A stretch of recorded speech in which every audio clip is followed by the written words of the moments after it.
A new survey has found that 85% of Ghanaians are dissatisfied with the government's position on LGBTQ+ issues, highlighting growing public discontent over one of the country's most debated social and political topics. The findings released by Africa Policy Lens suggest that the government's handling of LGBTQ+ matters has not aligned with the expectations of a significant portion of the population, potentially increasing pressure on policymakers.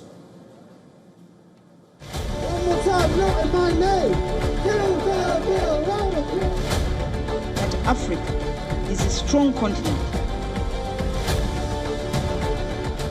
Ghana's new bill criminalising LGBTQ+ activities will undergo scrutiny before it is officially approved.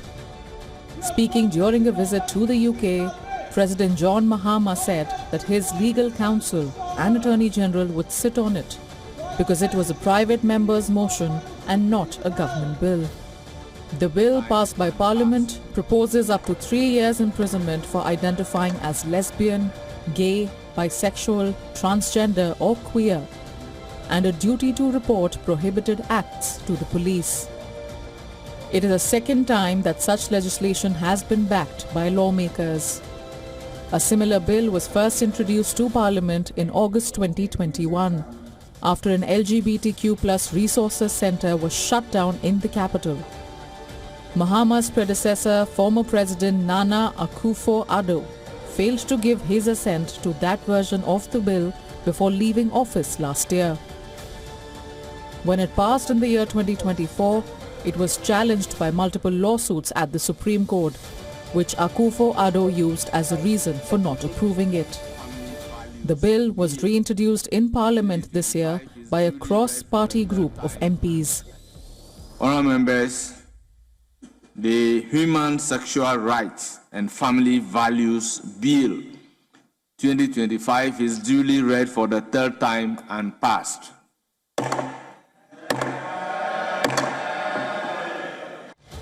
And once the judge proclaimed that, the streets of the capital Accra were alive and vibrant.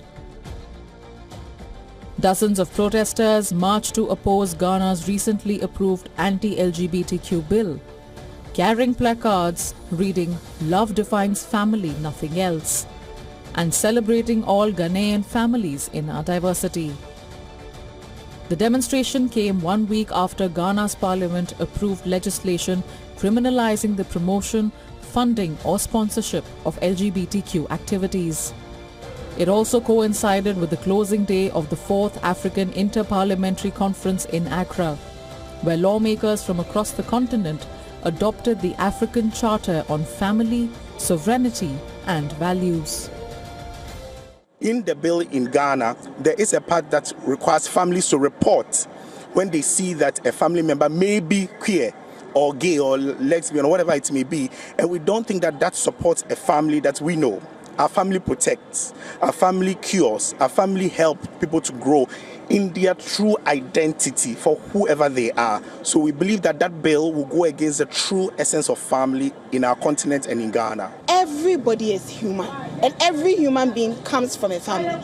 Everybody is part of our family. We do not discriminate in our families. We love all our loved ones. We hold them very close. We all want our children to go out and come home safe.